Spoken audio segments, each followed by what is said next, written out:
Welcome to the Bootstrap Founder. My name is Arvid Kahl and I talk about bootstrapping, entrepreneurship, and building in public.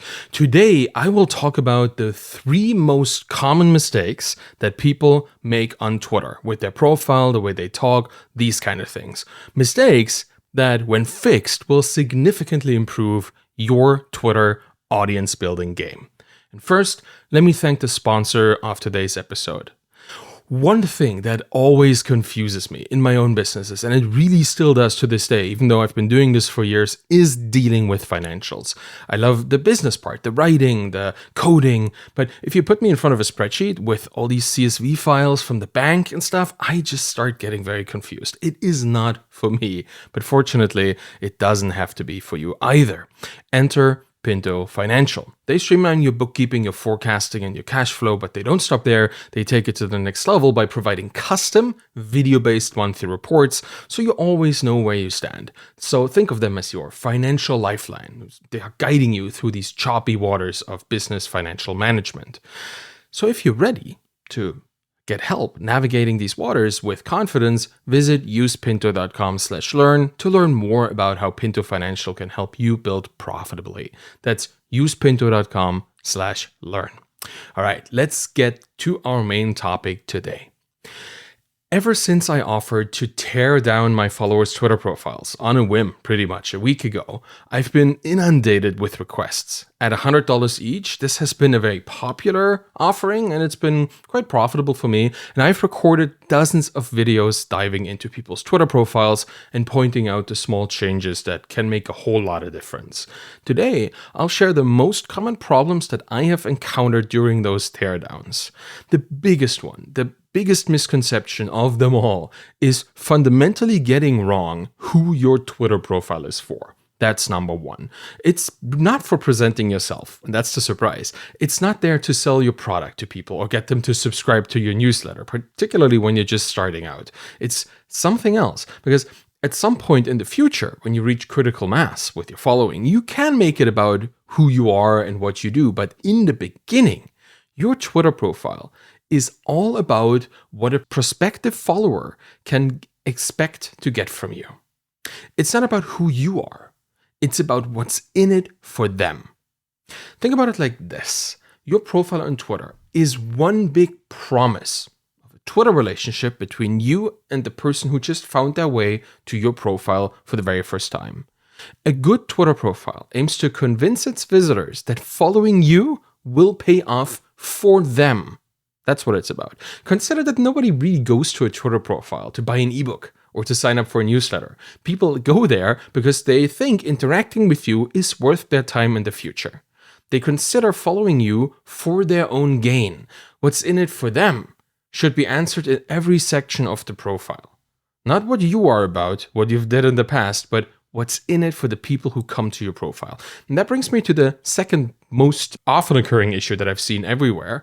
People get at least one of the 3 core components of their profile wrong, even when they understand that it's about their future followers and not just themselves.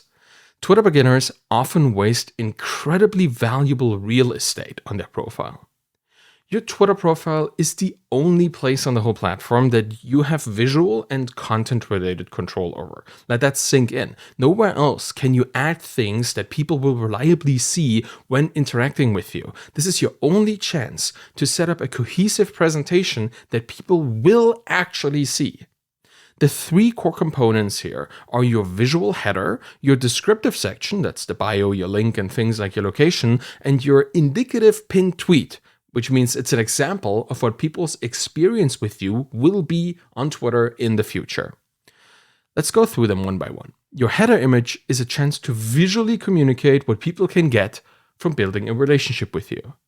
The text-based description, like the descriptive section, is a chance to describe what they will get from it. Your pinned tweet now is a chance to show what they can get from it, either by example or through explanation. So you visualize, you describe, and then you show. Yet, people put some random background image as the header.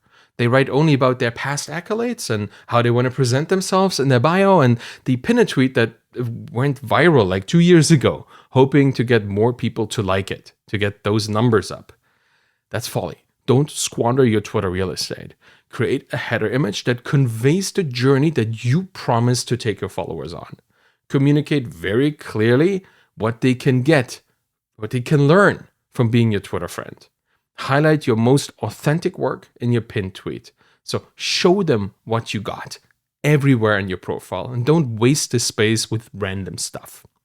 And among the mistakes that people make in their descriptive section, one stood out the most, and I want to mention this here today because it's very easy to change. People often misunderstand the purpose of the link in the bio. And I've seen it all. A link to a newsletter, a link directly to a purchasing page for a product, or this weird kind of short link that nobody really knows where it goes without clicking it. They all have one thing in common. They're an ask. They demand from your prospect to move somewhere else to do something for you. So look at this from the perspective of someone who's never seen you or interacted with you or seen your work before. They come to your profile, curious. And the first thing they see is you asking them for something. And that's usually something that costs them money or requires them to hand over personal information like an email address. Is that the first impression that you want to make there? To take something before you give? That tends to be the worst foundation for a mutually beneficial relationship, which is why most people are on Twitter. So they might not convert into a follower because they think, it's not for me. And it's even worse, it's completely against the spirit of the platform. A link to an external ask is a clear sign that you don't care about connecting with people on Twitter. It's a sign of wanting to move people off the platform as soon as possible. And that is greedy. It'll make you look like you're only there to advertise your newsletter or product. Again, that's not why they come to your profile. They want to see what they can get from a relationship, not a transaction. You have to think long-term here and be personal. After all, this is your personal Twitter profile. Even though it's a professional thing, it's still about you as a person. If you want to have a link in there, make it a link tree or a bio link and give people the option to learn more about you instead of funneling them to your monetized products immediately. Because that's the thing about long-term relationships. They start slowly, they build strength over time, and then massively outperform any short-term transactions afterwards. It just takes a while. And a person who trusts you after all that won't just buy your work eventually. They will make sure that their friends, their peers, and colleagues do the same. So don't go for the quick sale. Allow people to want to buy your work over time and just be a person they can build a relationship with. In a way, all the three big issues here are about giving before you take, making it about your future Twitter friend instead of yourself. And what I did here in all of this is an example of that as well. I could have started with a URL to my $100 Twitter teardowns that led me to all these insights, trying to get you to buy one as soon as possible, but how would that look? Super selfish, right? I want you to understand what you might be getting before I ask you to even consider getting one for yourself. And if you're unsure about this, don't get one. I would rather have a follower than a customer in this relationship.